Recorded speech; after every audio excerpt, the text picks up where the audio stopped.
Hey y'all, how are you doing? So, let me tell y'all, I was so consistent last week, and then this week, I forgot yesterday. I'm not even gonna lie. And then, my accountability partner was like, "Hey, Tiffany, are you recording today?" And I was like, "Dang it, I forgot."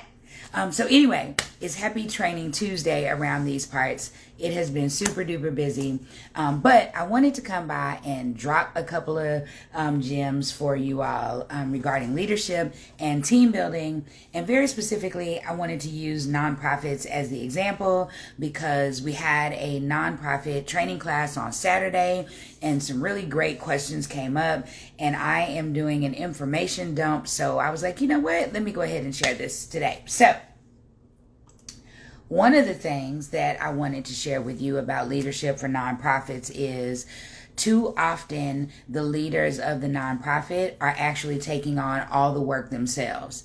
They really are doing a labor of love. So they are funding the nonprofit. They are writing for their own grants. They are doing the programming. They are doing all the things, right? And I do understand that. I understand that when it's a labor, and I understand that there are a lot of nonprofit founders that still have a W-2 job, or they are also business owners. So they're trying to balance or manage being the founder of a nonprofit organization as well as being a person that is working, right? So what do I usually like to tell nonprofit founders, or whatever it is that you are, if you're the executive director of your organization, whatever you are choosing as your title? Number one, you are not supposed to do it by yourself. That is one of the reasons why when you file your paperwork, your 501c3, it automatically asks you when you file the paperwork. A lot of people don't know this, but if you file the paperwork for your 501c3, there are two forms you can fill out. You can fill out a short form, or you can fill out the long form. The short form has a cheaper price for filing it, and the long form has a more expensive price, right? There's a reason for that. That's because the short form, you can only raise a certain amount, and I'll talk to you all about that later. But point being that when you file your paperwork for your 501c3, the reason why they ask you to have at least 2 to 3 board members when you start is because you're not supposed to do it by yourself. Like, you literally are not supposed to be moving in the nonprofit space as the leader of the organization and doing all the things by yourself. So if you are an entrepreneur and you're already wearing like 17, 18 hats, right? Think about how that experience is in a business where you send people invoices. How difficult is that, right? Consider how difficult it's going to be the founder of a nonprofit where you are grassroots and you're not even getting a check. You're not even getting paid. You are doing it as a labor of love, and you are doing it all by yourself. So for me, I would share with you, don't do that. If you're going to start your nonprofit, then what you want to make sure that you do is whoever you put on your paperwork as your board members, make sure they're solid. Like, make sure they're people that really do want to get, that they care enough about the mission, that they really are going to get in, and they're going to start helping you from the moment that you file the paperwork. Here's how I tell people, how will you know?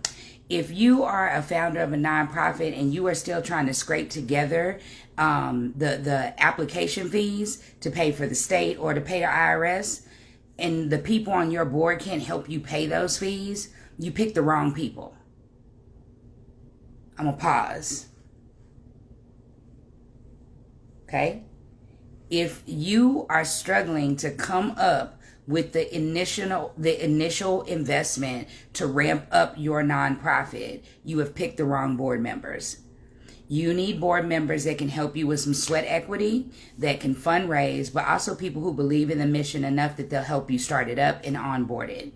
So when you file the paperwork, it usually says that you have to have 3 board members unless you're related to one.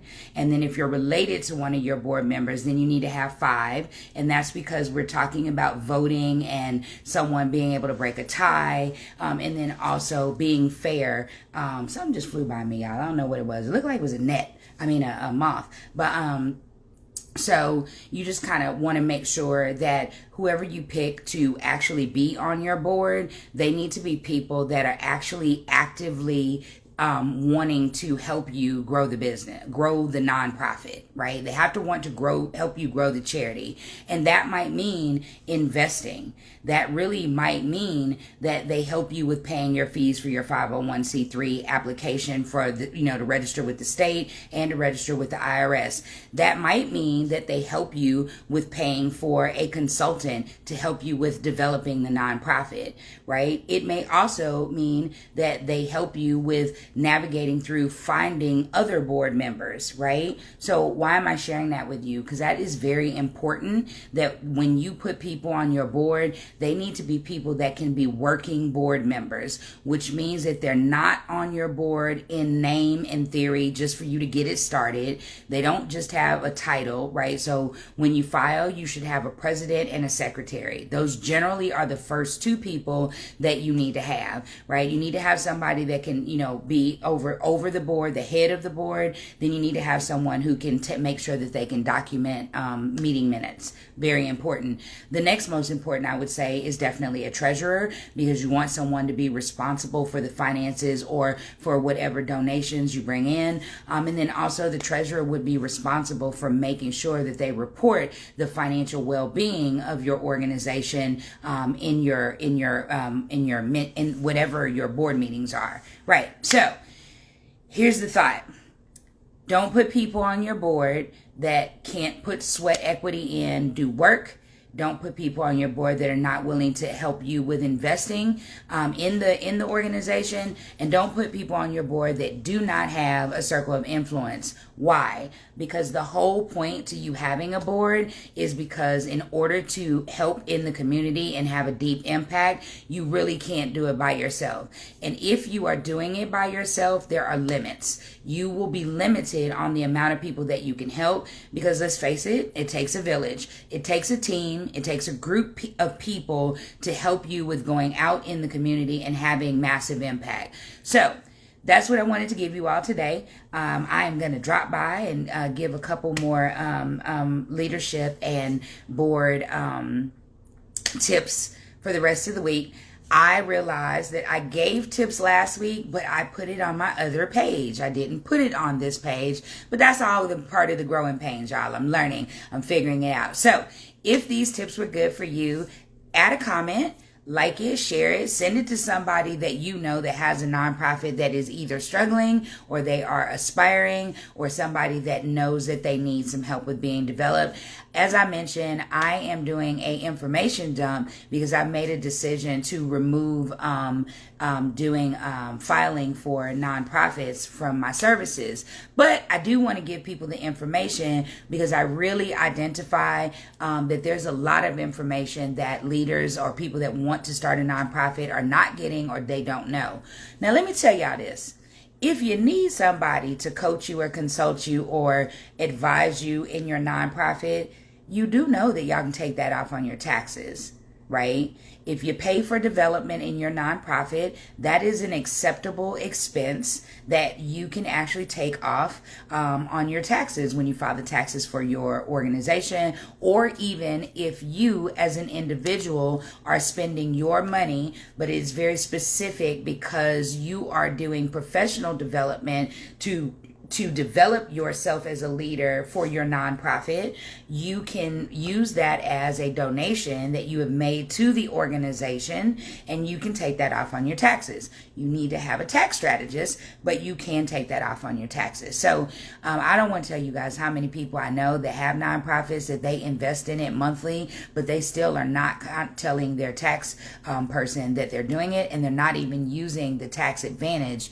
And that's not good. But anyway, so I am Tiffany Hicks, and I'm the CEO of VRE Training Solutions. Thank you to you all that stopped by. If the information was good or if it was useful or helpful in any way, leave me a comment, like it, share it, save it, tag somebody that you know needs to hear it. I'll be going live every day this week. I'm doing weekdays, Monday through Friday. I missed yesterday, y'all.